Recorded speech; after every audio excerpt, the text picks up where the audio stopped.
Good afternoon, everyone. Thank you all for joining us today. I am Yong-sung Chang. I'm editor in charge of digital technology news at Mail Business newspaper. As you can see, the topic, war on drugs, the importance of international cooperation, is a very heavy one. So we have invited experts to address this issue. In this session, we will try to highlight why it has become a major problem and try to search some concrete solutions to this problem. So let me introduce our speakers today. To my left is Ben Westhoff. Ben is an investigative journalist and filmmaker who has made a name for himself with his book, Fentanyl. This groundbreaking work is considered the first comprehensive look at the fentanyl crisis. Ben has advised top government officials on this issue, including those in the White House and the US Congress. Next to Ben is Deborah Bonello. Deborah is based in Mexico City for quite a long time and has covered a wide range of issues related to organized crime.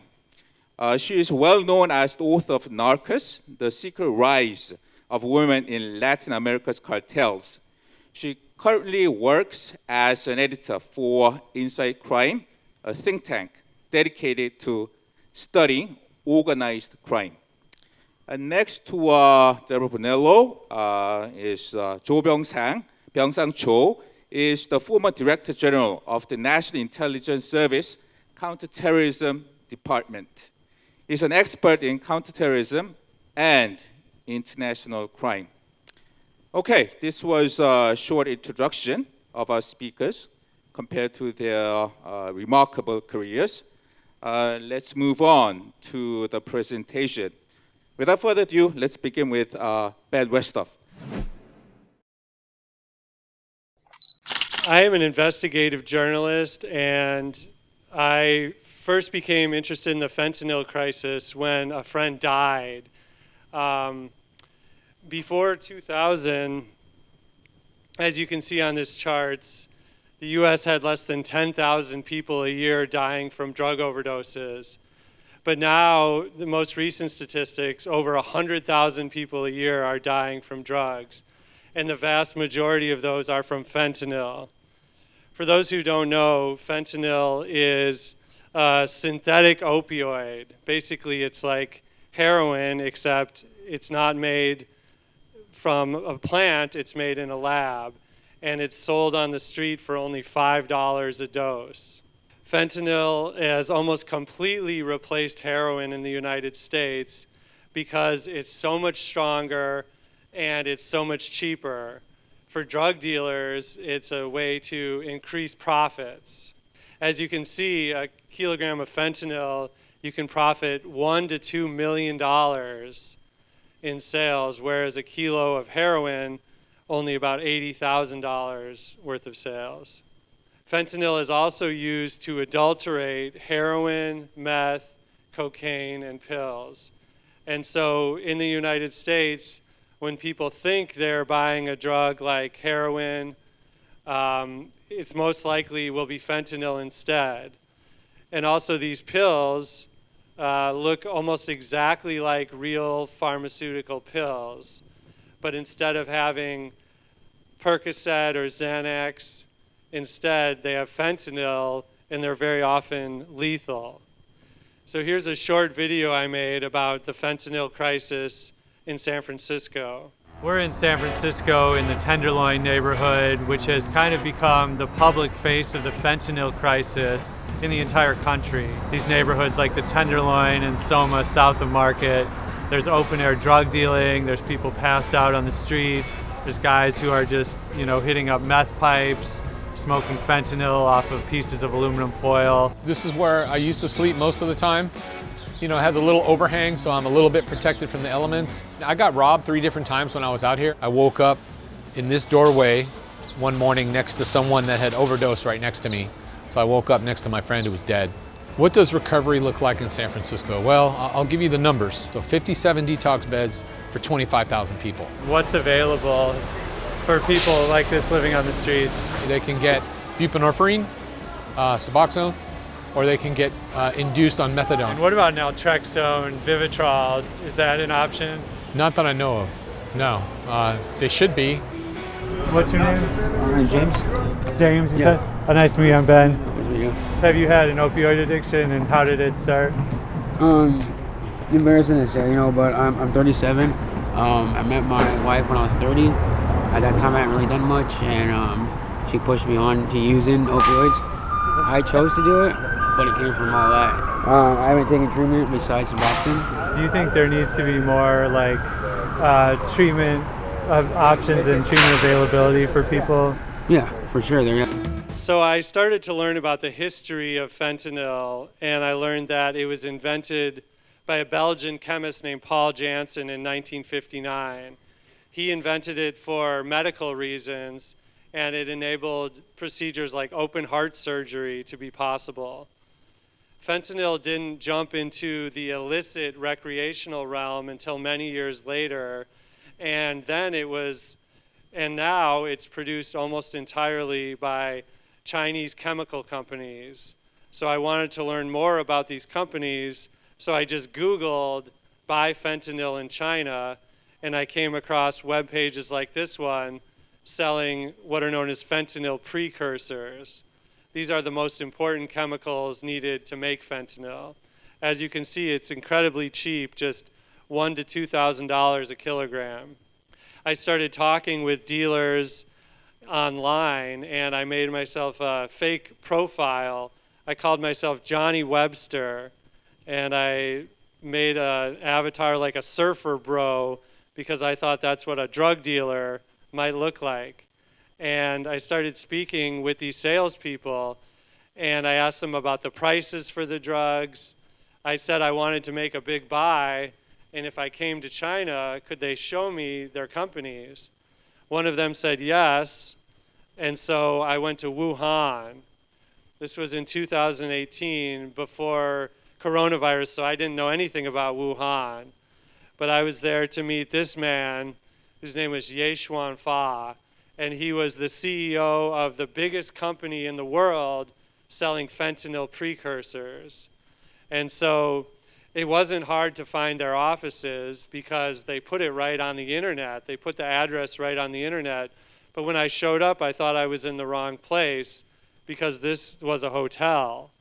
But I went in the lobby and called my contact, and soon she came down to meet me. She was a sales girl who called herself Amy, and she also brought with her another sales girl who also called herself Amy. And they also introduced me to the CEO, whose name is Ye Xuan Fa, and that's what he looks like today. They showed me the sales floor where hundreds of people were working at computers. It looked just like a Western office that I was used to, except that they were selling ingredients to the most dangerous drug in the world.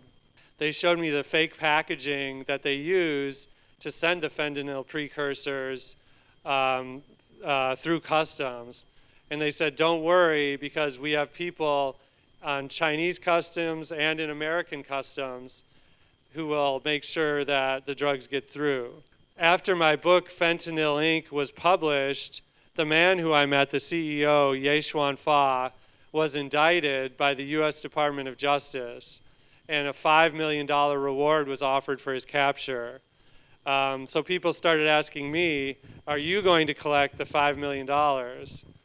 And I said, well, no, because U.S. and China do not have an extradition treaty, and so China, all of the chemicals he was making for fentanyl were legal in China, and so he was never charged there. So now fentanyl has done so much damage in North America, but it seems like it is starting to get to Korea too, particularly the fentanyl patch is used by adolescents and has become a big social issue, according to this article. This is a patch that's used for pain, for cancer, but some people are starting to use it now to get high. South Korea is what's known as a symbolic application state, meaning that, like the United States, theoretically you could get the death penalty for drug offenses, but it hasn't been carried out. When I advise people about how to deal with drug crises, I suggest that we use something called opioid use medications. And if someone is addicted to opioids, there are 3 drugs they can take: methadone, buprenorphine, and naltrexone. Methadone and buprenorphine are not easily available in Korea, from my understanding, but naltrexone is, and it can be very useful to helping someone beat an addiction. I think it's also extremely important to advocate for education, talking to young people especially about these problems, because fentanyl is coming to Korea whether we like it or not. It's just that the profits are so high and there's such a strong motivation for drug dealers to sell it. My recommendation is that schools and other groups should educate people about fentanyl, that health organizations should offer medication-assisted treatment, and that everyone should work to reduce stigma. Drug addiction is like a disease, not a moral failing. I don't think that locking up drug users is the right solution, because that will only make the problem worse. But one thing is lucky in Korea is that you can learn from our mistakes in the United States. And the US was unprepared for fentanyl, but here there's still time. And as we say, a stitch in time saves 9. That's all. Thank you for listening. Hey, thank you, Ben, for your insightful presentation. Let's hear from Deborah Bonello now. Please welcome Deborah Bonello. Hi, everyone. Thanks for having me. I'm based in Mexico City, and I'm going to talk a little bit about fentanyl from south of the US-Mexico border, and less from a sort of drug user perspective, and more in terms of its adoption by the Mexican cartels and how fentanyl is fueling organized crime. So I've been in Mexico since 2006. To give you a brief context, the Mexican cartels are the major producers of illegal marijuana, methamphetamine, and heroin. They also are major transporters of Colombian cocaine that comes from Colombia all the way through Latin America on its way to the US. It's the Mexicans who facilitate that. But when President Donald Trump declared in October 2017 that the opioid epidemic was raging, the Mexican cartels very much saw a business opportunity. So if you want to learn about how fentanyl took hold in the US, I'd really recommend this book by Sam Quinones called Dreamland. It's essentially about how American patients were prescribed very addictive opioid, OxyContin, and other brands, really not understanding what the potential for addiction was of those prescription painkillers. Of course, the people who produced them understood that, but the doctors and the patients perhaps did not. And so the way that Quinones explains it is that people would get very addicted to OxyContin and other pain medications, and then their prescriptions would run out. The American government started to realize what was happening and started to clamp down on the prescription of those medications. But people then already had the craving, and so they moved from legal fentanyl to black tar heroin in certain parts of the US. And this was happening in different ways across the US, but basically that took fentanyl and opioid use from sort of prescribed medications to street-level medications. And it was heroin that provided the Mexican cartels with this sort of light bulb moment in terms of the demands for opioids, and they realized that with something like fentanyl, they could create a stronger opioid using a lot less material, making a lot more profit, and having to smuggle drugs in less volume. So to them, that was something of a no-brainer. And bear in mind that by that point, the cartels were already kind of switching from plant-based drugs such as cocaine, heroin, and marijuana to synthetics like methamphetamine. So for them, adopting fentanyl and its analogs sort of overlapped with some of the supply chains that the Mexican cartels already had in China. And it was around this time that seizures of fentanyl in the US were starting to rise. And it soon became obvious that the overdoses happening in the US were largely caused by illicit fentanyl, which is to say, it wasn't fentanyl being produced by pharmaceutical companies. It was fentanyl that was being produced from the precursors that were coming into Mexico and then being cooked up by the cartels and sent north. And the reason overdoses were increasing was because the people who were mixing together and cooking the fentanyl for the Mexican cartels, I mean, yes, they're probably scientists, but it's not being produced with the meticulousness that you might get in a lab. So even though I think by that point in the opioid epidemic, people understood that they were taking fentanyl, they were still taking a high risk in terms of how much fentanyl they were taking and how much that can contribute to opioids. But to be clear, fentanyl was a cash cow and continues to be a cash cow for the Mexican cartels. And so as we see in the US, there is, the war on drugs is more to do with the criminalization and marginalization of users. In Mexico, since 2006, the Mexican government launched a quote-unquote drug war, which is essentially a government crackdown on organized crime. And it's fentanyl that is really now at the front line of the Mexican drug war and accounts for so many seizures. So Mexico is home to opium poppy. And, you know, I remember being in the opium fields of Sinaloa when Joaquin El Chapo Guzman, El Chapo, was being sentenced. And even then they were telling me the prices of heroin were dropping through the floor because by that point, fentanyl was already becoming much more of a cash cow for the Sinaloa cartel than heroin and marijuana and cocaine. I've also seen some evidence from reporting in Mexico that Mexican pharmacies have been infiltrated by cartel-produced fake oxys, which are, when we tested them, tainted with fentanyl. So, you know, unsuspecting Canadian and American tourists who go to Mexican tourist resorts are buying these pills in legal pharmacies with the belief that those pharmacies are perhaps subjected to the same scrutiny as they might be in America and Canada, and that's simply not the case. You can buy fake oxys in Mexican pharmacies without a prescription all over the country, and many of those pills are tainted with fentanyl. So to understand, you know, Mexico has a very kind of fragmented criminal landscape, but it's dominated by two main cartels, which is the Sinaloa cartel, who you've probably all heard of, as well as the Jalisco cartel.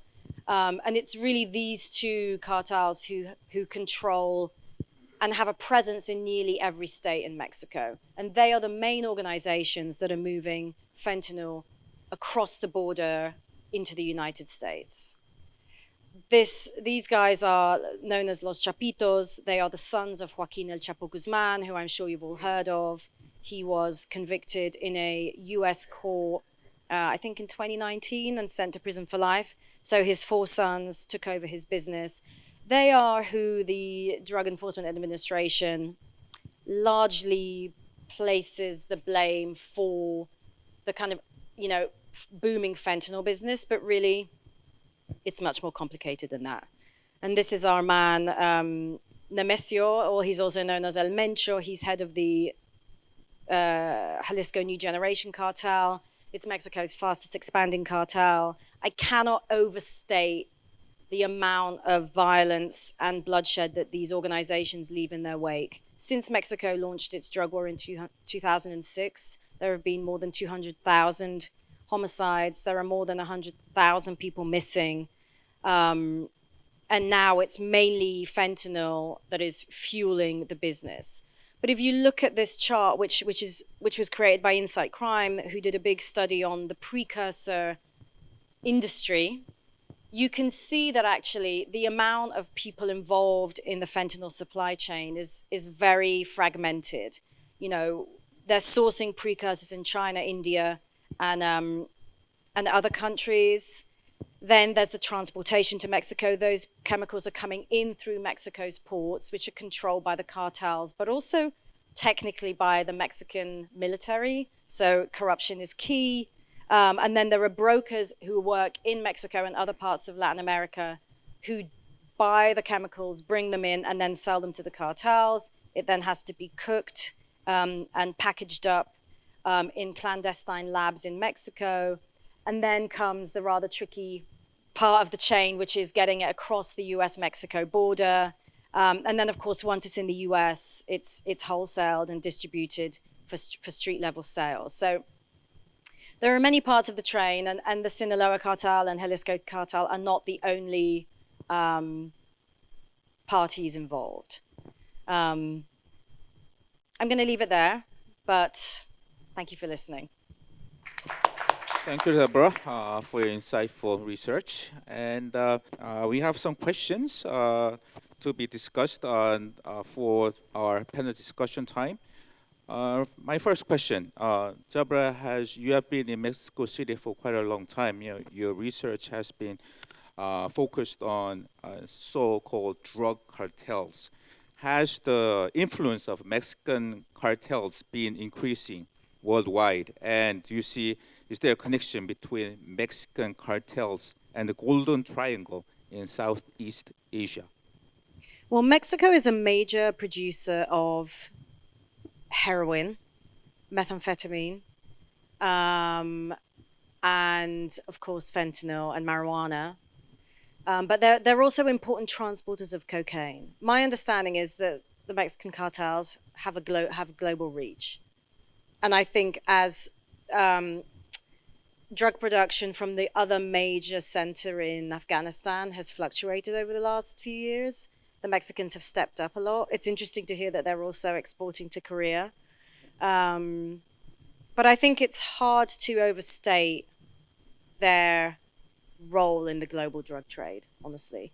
And I think, you know, fentanyl is the current newsworthy drug, but really the Mexican cartels have been operating for the last 3 decades or more in that field. So they're very accomplished and they have very sophisticated supply chains, both for precursors coming into Mexico to be used to produce synthetic drugs, and then their distribution contacts and networks around the world to move it as far as Australia. So I haven't seen, despite, you know, the US-sponsored war on drugs in Latin America has been going for the last 50 years, mainly in Colombia and Mexico, but also in Central America.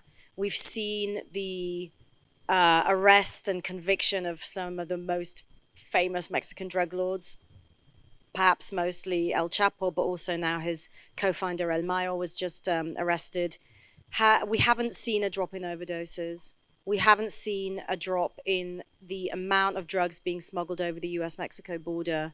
So I do think that although law enforcement and the kingpin strategy is an important thing that governments have to do, I think it's also popular with voters. I do think there has to be some new thinking on how to curb, consumption or make consumption safer, and to curb the violence around the drug trade, which in Latin America is, as you all know, the most homicidal region in the world, and organized crime is really the biggest driver behind that. So Ben, would you like to add any comments on this issue? Yeah, well, traditionally drugs have come from plants, right? So heroin comes from the poppy, cocaine comes from the cocaine plant, marijuana is from the coca plant, and marijuana is a natural plant. But in the future, and we're already seeing this, drugs are starting to be made synthetically in a lab. And so one reason is that, you know, if you have a bunch of poppies in a field, it's very susceptible to law enforcement. It's also, it takes a long time to grow the poppies, and it's very expensive. Whereas something like fentanyl, which is like synthetic heroin, can be made very quickly in a lab. The same thing with meth. And so these drugs are increasingly going to be driving the drug trade. You know, as for China's role, China mainly sells to Mexico, not because China is the only country that knows how to make these fentanyl products, but the reason that China sells so much all over the world, because they make everything so cheaply. And so that's the reason China is involved. But if we stamp out China, if China were to never again sell any more fentanyl products, I think the trade would just move to India. India also has a big pharmaceutical industry and is already starting to sell fentanyl products.